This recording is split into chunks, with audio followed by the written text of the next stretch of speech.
السلام عليكم ورحمة الله وبركاته. اهلا بكم في حلقة جديدة من وصفات اميرة.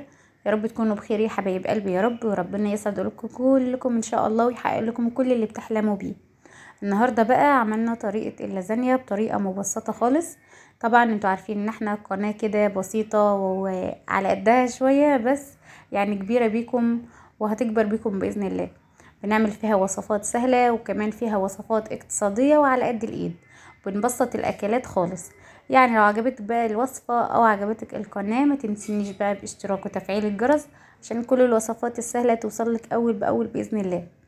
يلا بقى نصلي على الرسول عليه افضل الصلاة والسلام ونشوف عملنا اللازانيا التحفة دي ازاي. بجد بجد حلوة جدا، اتمنى من قلبي انكم تجربوها. يلا بينا.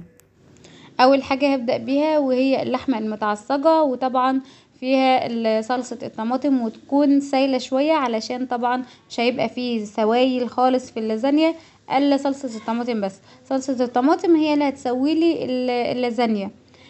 بدأت بقى ان انا حطيت بصلة كبيرة كده مقطعاها مكعبات او بصلتين على حسب الكمية ما انت عايزة.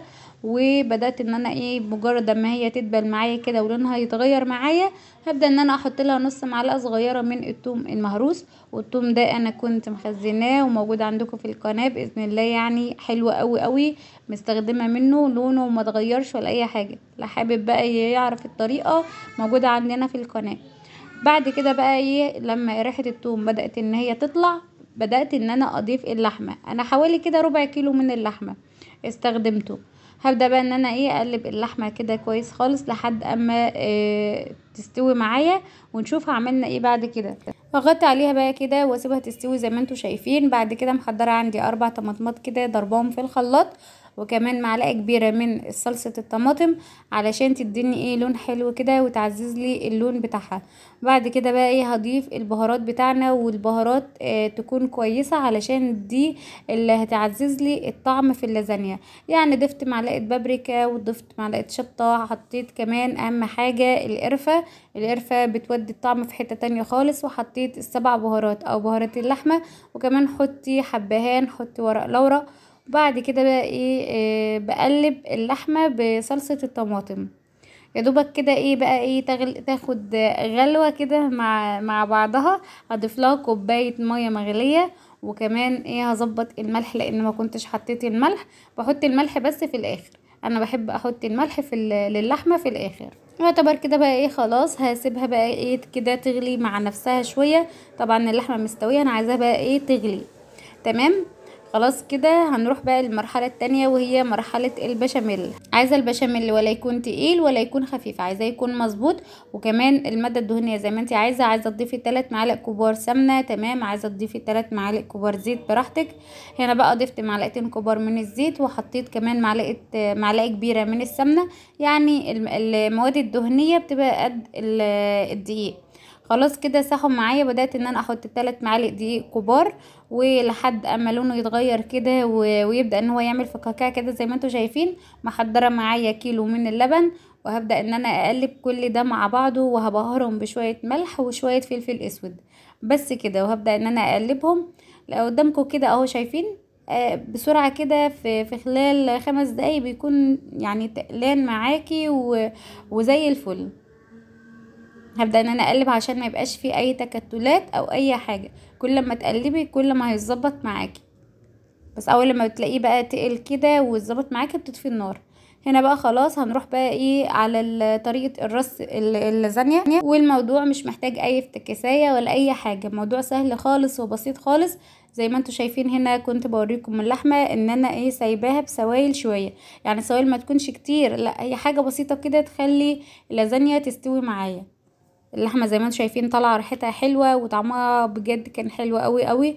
البهارات زي ما قلت لكم عامل اساسي علشان تحلي اللازانيا. احنا بنحط بهارات وبنملح كده اللازانيا برضو. هنا بقى هبدأ ان انا بحب ان انا احط معلقه من البشاميل الكبيره كده، وكمان بحط كبشه من صلصه الطماطم باللحمه. بحب ان انا افرش الارضيه الاول. طبعا بتحبوها بقى سميكة، ده عددوا الطبقات بتاع اللازانيا. عايزينها خفيفة كده وتكون يعني مش عالية قوي قللوا. يعني مثلا حطوا 2 تحت و2 فوق. عايزين تكتروا حطوا 3 تحت و3 فوق. دي بقى حاجة ايه يعني ذوقية كده، بتحبوا شكلها في التقديم يبقى ازاي، بتحبوها طبقتها عالية ولا لأ، زي ما انتوا عايزين. حطيت اول طبقة من اللازانيا، وحطيت بقى ايه معلقة بشاميل حلوة كده، وكمان حطيت معلقة كبشة من اللحمة المفرومة. كل ما احط طبقة هعمل ده. تمام.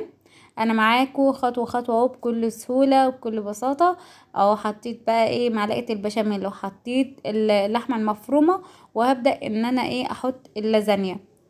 يعني دي حوالي بقى، دي اللي كانت الطبقة اللي في النص. شوفوا بقى ايه هحط ايه عشان يعزز لي الطعم ويخليها احلى واحلى كمان. اللي وصلت بقى معايا لحد هنا ما تنسيش بقى باللايك كده عشان ما تسرحيش وتنسي اللايك. هنا بقى خلاص بدأت ان انا ايه اضيف الجبنة الموزاريلا عندي، او اي جبنة بتمط كده ويكون برضو طعمها حلو. تحطي في النص، يعني بتحطي في نص الطبقات بتاعه اللازانيا.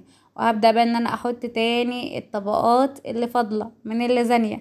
اسيبكم بقى شوية كده وانا برص كده ايه اللازانيا كده، وتستمتعوا بشكلها التحفة بجد.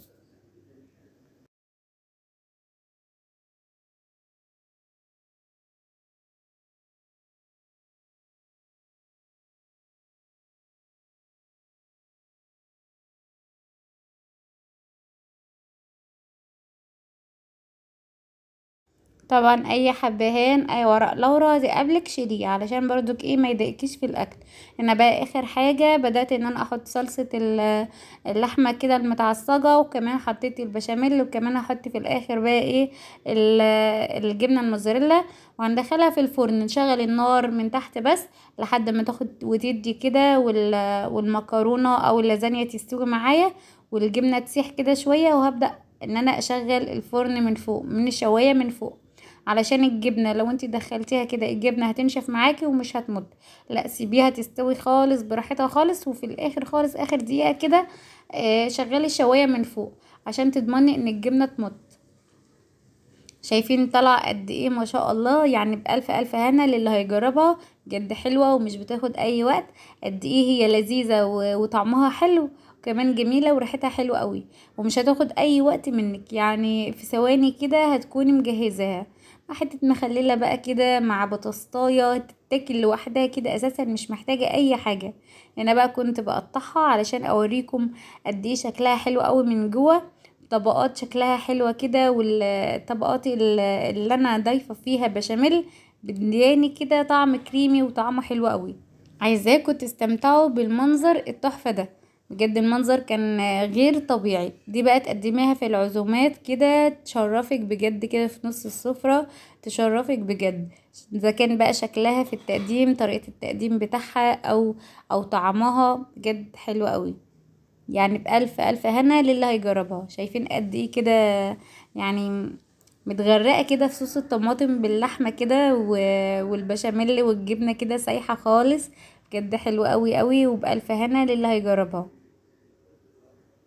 اللي عجبته بقى ايه الوصفة بتاعت النهاردة، يا ريت بس ايه مش محتاجة منكم اي حاجة غير دعوة حلوة كده وتكون من قلوبكم، ولكم بالمثل ان شاء الله. ربنا يفرح قلوبكم اللهم امين.